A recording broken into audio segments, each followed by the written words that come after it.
All right. Are we ready to wrap up I think we're gonna wrap it up. this Let's do it. episode? Is this a mummy segment? Is that what the wrapping is for? No, that was Okay, just I thought you were- that was just a clunky way to move over because I was clicking through the stories until I I see. found my segment. How my grandpa's ghost story he tells each year led us to uncovering a 189-year-old murder mystery. All right. What? How my grandpa's ghost story he tells each year led us to uncovering a 189-year-old murder mystery. Holy shit! I Where's knew Jack the Ripper when he was in his prime. back when he was just Jim the Terror? This is from the New York Post by Chris Bradford. I will link this in our Discord. Also, follow our Discord. Jump on there. You can find that link in our episode description. Blah, blah, blah, blah, blah. You know about it. Almost every morning, I post something in the Discord that I'm like, well, this is it, guys. They found aliens, ghosts. And then 10 minutes later, I have to be like, oh, this has been debunked. Yeah, but it's still fun. I'm here It's fun. for the ride. Hey, it's a roller coaster. That's what I think a lot of people, especially like skeptics, don't understand is that like overall, I want this all to be real, but I'm also here for the ride to where like I'm in it for the game, baby. I like seeing all the footage. I like learning that, oh, well, that was fake, but I believed it at one moment. That was fun. Love seeing a fake video as much as I love seeing not as much, but I like seeing a silly fake video come across my desk and then I get to laugh at it and point out all the reasons. Remember when there was that video of the ghost / mummy coming up the stairs and then he falls down the stairs? Yes. That's what I'm all about. Yes, that is a vibe for sure. This happened last week when I was like, look at this mermaid video, and then it was just bad. It's like, oh, this is fake. It's very fake.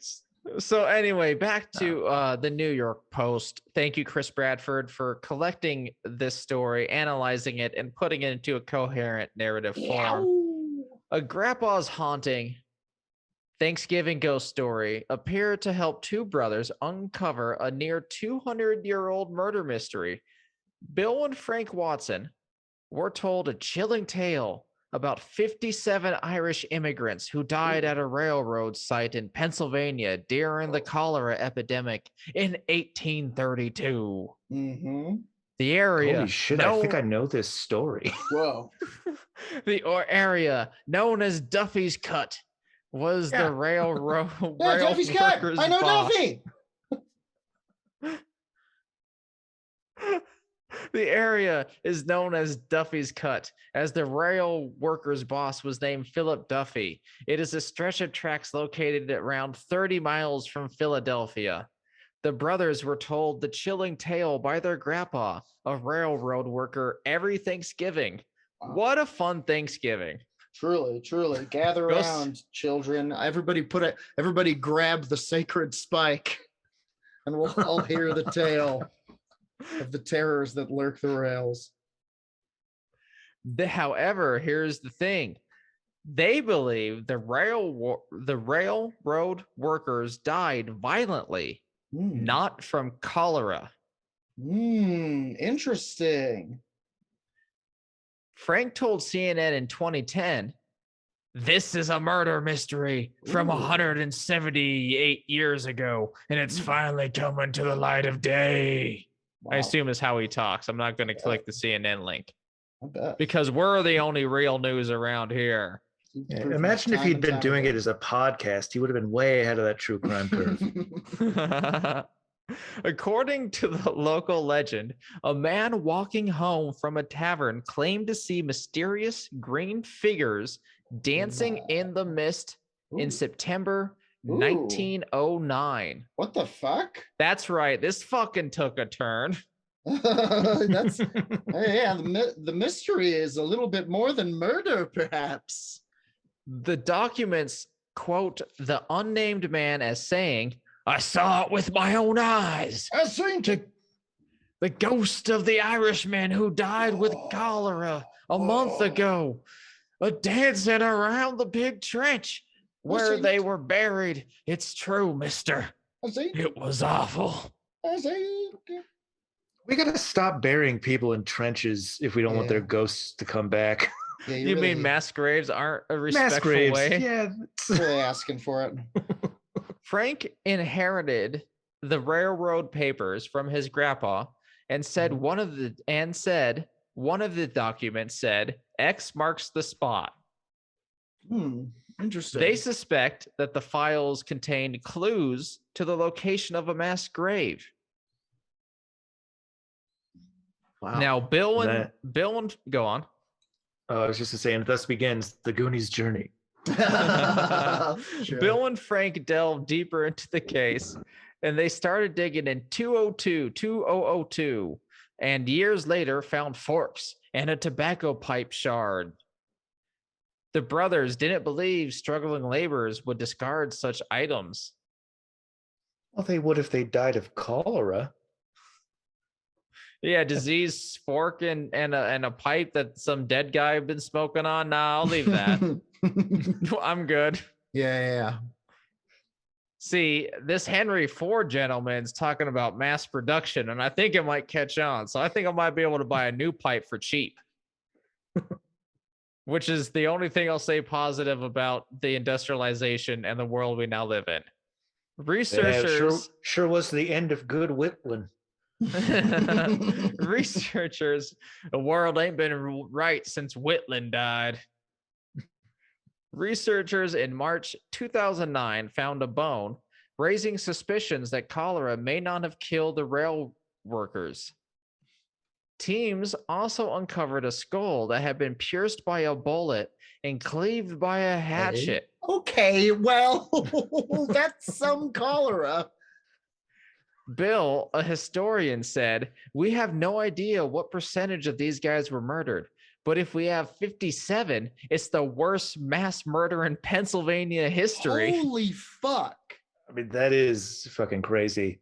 Well, and it's not out of the realm of possibility that if cholera was starting to break out among the camp of laborers, Sure. that, you know, they were probably indentured. No one gave a shit about them.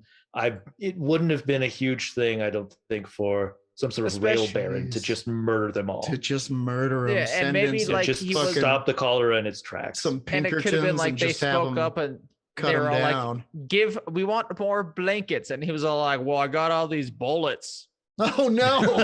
Well, now we're just writing the script. That is not particularly the script. That is pretty much the history of the Ludlow massacre. Yeah. Learn about workers' rights in this country, listener, wherever you are.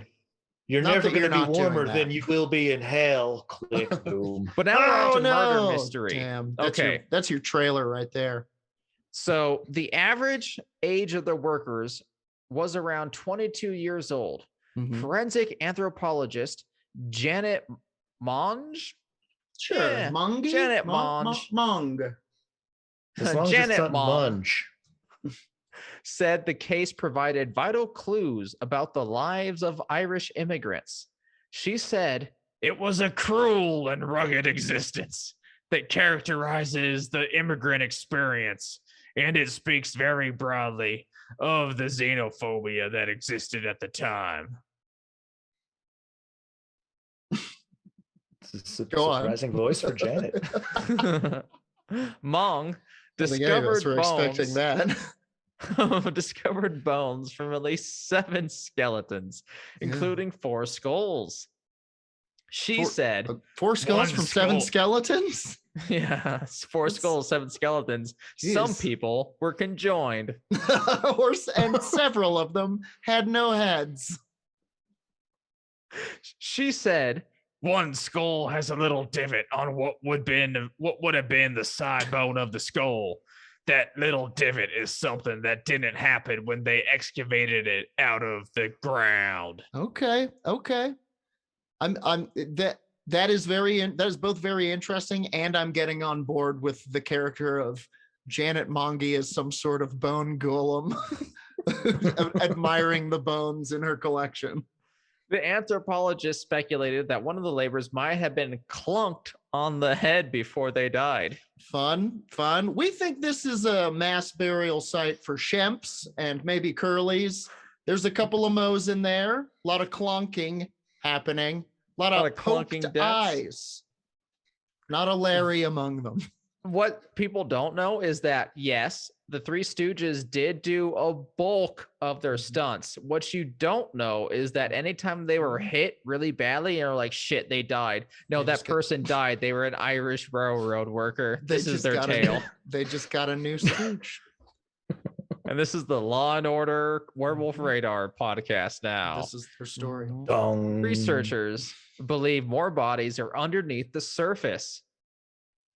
Bill Watson said the coffins have been shut with more than 100 nails per coffin. Yeah. Jesus, well, were they trying to stop a vampire? I mean, this is so mysterious. It goes on, of course. The remains. It's getting thicker. The mystery is getting thicker the deeper. I'm not going to say there's an answer at the end of this. It's like I mean, there is. It was solved, but one of those Nixie holes. What are they called? I think Knucker holes. Knuckers. Yeah. The remains of 5 men and 1 woman from those who died at Duffy's Cut were laid to rest at a ceremony in Pennsylvania in 2012. Okay. The body of a teenager, John Ruddy, who was from County Donegal, was repatriated to Ireland. No, it's Ireland. Ireland. Okay, so let me read that sentence again correctly. The body of teenager John Ruddy, who was from County Donegal, was repatriated to Ireland, and a burial took place in County Tyrone for Catherine Burns, October 2015. Nailed it. No notes. Forensics believe that the injuries to her skull indicated that she had been murdered, BBC reported. Listen, Duffy's Cut. Look that way, isn't it? It does. It looks a lot. Duffy's Cut later became part of the Pennsylvania Railroad's main line. Ooh. And that is the end of my segment. Dang, there you have it. Duffy's Cut, y'all. Potentially the site of America's first and most mysterious mass murder. Probably not. America's been mass murdering since Jump Street. But a big one. Mass murder in 1832. Yeah. A very strange one. And the ghosts seem to have manifest themselves in, what was that? The mysterious green figures dancing in the mist. Totally. Very strange. Very strange. Brought to us, of course, from a Thanksgiving ghost story that this grandpa was just terrorizing his family with each year. Every year. Every year. Right as over desserts the pumpkin come pie around, a pall falls across the house. Everybody gets real quiet. He's going to do it. He's going to tell us of the deaths that he knows about for some reason, and very few others do. He knows details. Was he the guy that saw the dancing ghosts? Maybe. Was he the guy who killed them? Well, and did he close his story, or at least the trailer for his story, with the character saying, "I've come to take Duffy's cut." See, this is a script. We've written part of it. Hollywood, hit us up. Jordan, contact your agent. Tell them Hollywood needs to call you. You got the script. Joey, I got a live one. Listeners, thank you so much for joining us here this week on Werewolf Radar. If you like what we do, please review us on iTunes. Go there, give us 5 stars. Other people will find us, and then you won't be so alone, and neither will we. You have to give us 5 though. It's so weird. If you do 4 on iTunes, it's like bad podcasts, and it knocks you way down. And also just share us with your friends. Be like, hey, check out this hilarious segment about something. Yeah, or be like, hey, listen, I heard this crazy story about weird holes in the woods, and a lot of holes, a lot of hole heavy stuff. Tons of holes. Nevertheless, share our strange stories. Hit us up with your strange stories. We'd love to share them on the pod. You can hit us on Twitter. You can hit us on Instagram. All that shit. Stay away from social media. We got werewolfradar.com. Yeah, hit us up there. Email old school. Yeah, old school. Write the email right on the screen of your computer. Yeah, snail mail where you tie it to a snail. Should we get a PO box to go old school? You make the ink has to be extracted from snails. When snails get scared, certain snails, they'll shoot ink, and you need to get that ink and write it and send it snail mail to us. I forgot what we're talking about, but thank you for joining us today. Thank you to our patrons. Thank you to Chuck from Snappy Little Numbers for our intro and outro song. And you know what? Thank you to us for peering into the void so you don't have to. Mm-hmm. We really appreciate that. Until next time, as always, our sign-off line. Our normal sign-off. Our normal ass sign-off line. Our patented Werewolf Radar sign-off line. Patent pending. Patent pending. Give it a week or two. On the count of 3. 1, 2, 3. Punch the sky!